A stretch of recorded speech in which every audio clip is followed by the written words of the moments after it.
message.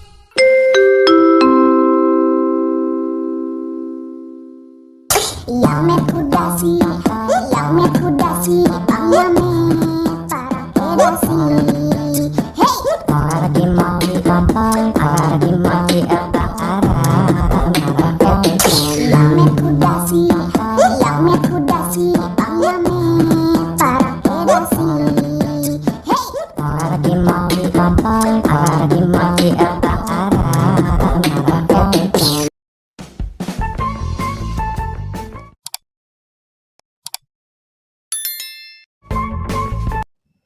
Izin share bayangan soal SKD tadi pagi 2 Oktober 2021.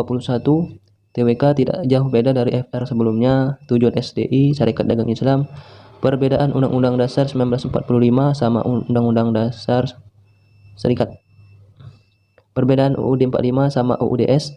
Peran Indonesia untuk Myanmar. UUD pasal 29. Muhammad Hatta mundur dari Wapres. BPK melaporkan hasil pemeriksaan ke DPR, DPD, DPRD. Kenapa? Pengalaman sila gitu, selebihnya TWK rasa TKP banget. Untuk TIU-nya pecahan paling banyak keluar, saya dapat 7 soal, kemudian perbandingan senilai 1 soal, perbandingan berbalik nilai 2 soal. Analogi gambar 3 soal, deret ratusan ribu, permutasi siklis masih masuk, menghitung kubus, kemudian soal cerita agak dibolak-balik, jadi sering kebingungan. Untuk TKP-nya, intinya tentang cara kita bekerja, bertindak, berpikir, pilih nilai yang paling tinggi, jadi harus jadi pribadi menjadi yang terbaik. Opsinya mengecoh, hampir baik semua nilainya.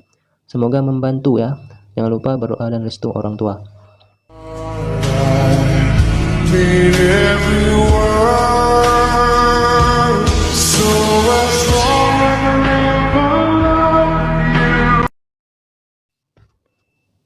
Pak Basir menyumbangkan keuntungan usaha ayamnya sebesar 1/5 bagian ke panti asuhan. Kemudian 1/4 dari sisanya digunakan untuk keperluan keluarga. Jika keuntungan Pak Basir masih tersisa 18 juta, maka seluruh jumlah keuntungan Pak Basir adalah baik teman-teman, karena ini 1/5 bagian ya, kita ke logika aja. Kita buat kotak sebanyak 5 kotak. 1, 2, 3, 4, 5. Digunakan 1/5 ini untuk panti asuhan. Kemudian 1/4 dari sisanya digunakan keperluan untuk keluarganya. Artinya yang ini digunakan untuk keluarganya 1/4. Kemudian tersisa uang keuntungan Pak Basir sebesar 18 juta ya. Berarti ini 18 juta. Kita bagi 3 dapat 6 juta teman-teman ya. Jadi setiap kotak ini adalah 6 juta, 6 juta, 6 juta. Artinya ini juga 6 juta, 6 juta. Berarti 6 dikali dengan 1, 2, 3, 4, 5. 6 dikali 5, 30. Berarti keuntungan seluruh yang didapatkan oleh Pak Basir sebesar 30 juta. Hasil dari akar 250 kuadrat dikurang 150 kuadrat adalah, baik kita tulis ulang soalnya. Akar dari 250 kuadrat dikurang 150 kuadrat. Ingat teman-teman, kita menggunakan rumus A kuadrat dikurang B kuadrat sama dengan A tambah B dikali A kurang B. Kita masukkan aja ke rumus. Berarti akar 250 ditambah yang B 150. Kemudian kita kalikan 250 dikurang 150. 250 tambah 150 dapat 400 ya, dikali dengan 250 dikurang 150 kali dengan 100. Kemudian jangan langsung dikalikan, kita keluarkan dari akarnya. Berarti akar 400 itu adalah 20 ya. Akar dari 100 10. Nah, kemudian kita tinggal kalikan. 20 kali 10 kan hasilnya 200. Jadi dapat hasilnya C 200 ya. hasil dari 1 tambah 2 tambah 3 tambah 4 tambah 5 tambah 99 tambah 100 adalah, kalau soal seperti ini tinggal kita jumlahkan yang akhir dan yang awal. 100 tambah 1 dapat 101, kemudian 99 ditambah 2 101 juga, 3 ditambah titik-titik 98 kan dapat 101. Artinya polanya setiap pasangan ini akan menghasilkan 101. Perhatikan dari 1 sampai 100, kalau dipasangkan dua-dua dapat 50 pasang. Kemudian tinggal kita kalikan aja dengan 101. 50 dikali 100 dapat 5000. Ditambahkan sisanya 50, maka jawabannya 5050.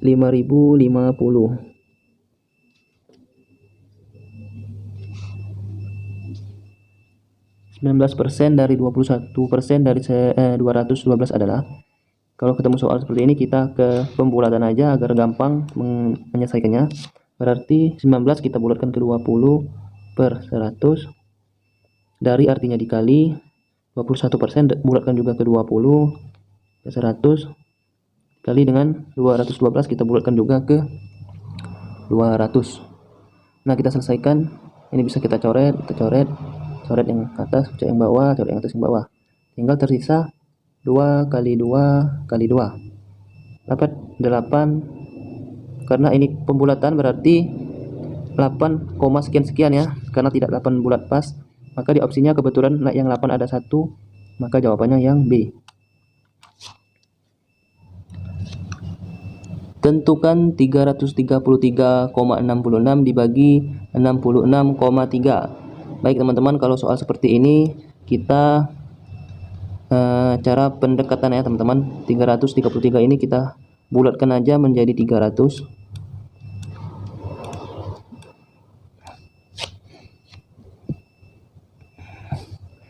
Dibagi dengan 66, kita dekatkan ke 60 ya teman-teman. Ini kita coret, ini kita coret. 30 dibagi 6 dapat 5. Karena ini ada koma, maka otomatis akan 5, sekian. Dari opsinya yang ini terlalu jauh, ini juga terlalu jauh, ini jauh juga. Nah, jawabannya yang E ya teman-teman. Konsepsi Pancasila tentang hubungan antara manusia dan masyarakat adalah terciptanya keselarasan, keserasian, dan keseimbangan yang berarti D. Meletakkan kepentingan di atas kepentingan pribadi. Karena konsepsi Pancasila tentang hubungan antara manusia dan masyarakat dapat terciptanya keselarasan, keserasian, dan keseimbangan yang berarti meletakkan kepentingan umum di atas kepentingan pribadi ataupun golongan.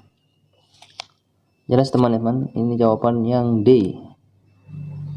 Jika yang A mengutamakan kepentingan umum dan mengendahulukan kepentingan pribadi dan golongan, ini sama aja tidak mendahulukan kepentingan umum, melainkan hanya kepentingan pribadi dan golongan. Untuk yang B, melepaskan diri demi kepentingan umum dan meletakkan kepentingan pribadi sebagai yang pertama. Ini juga sama halnya dengan poin A. Yang C, memprioritaskan kepentingan umum dan golongan daripada kepentingan pribadi. Tidak harus juga teman-teman. Yang E, kepentingan umum, pribadi, dan golongan bisa sama-sama penting tergantung kondisi. Tidak teman-teman. Jadi menurut saya yang paling tepat meletakkan kepentingan umum di atas kepentingan pribadi dan golongan.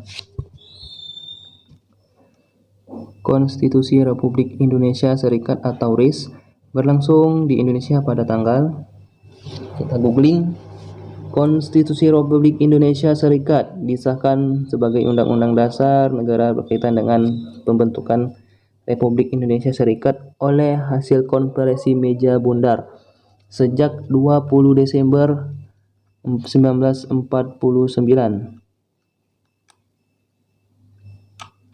Berdasarkan poin pertama dan kedua, pemberlakuan Konstitusi Republik Indonesia Serikat tidak serta-merta mencabut Undang-Undang Dasar tahun 1945 serta perbedaan ruang lingkup penerapan. Konstitusi RIS ini berlaku sampai dengan 17 Agustus 1950.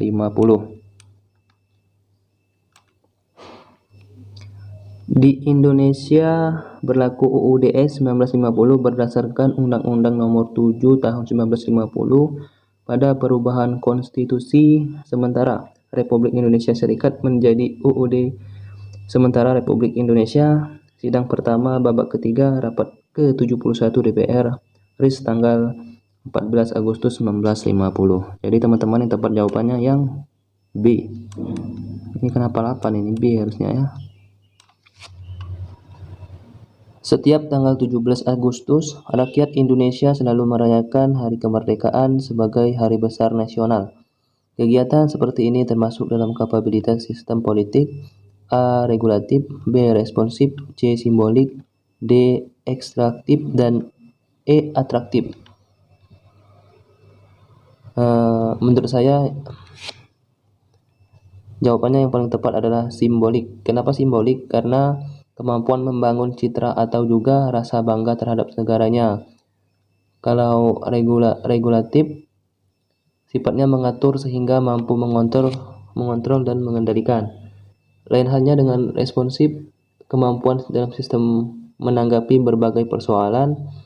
Kalau ekstraktif terkait dengan kemampuan sistem politik mengelola sumber daya alam dan sumber daya manusia. Sehingga di sini yang berkaitan dengan soalnya memperingati Hari Kemerdekaan 17 Agustus, Hari Besar Nasional, termasuk ke sistem politik simbolik ya teman-teman.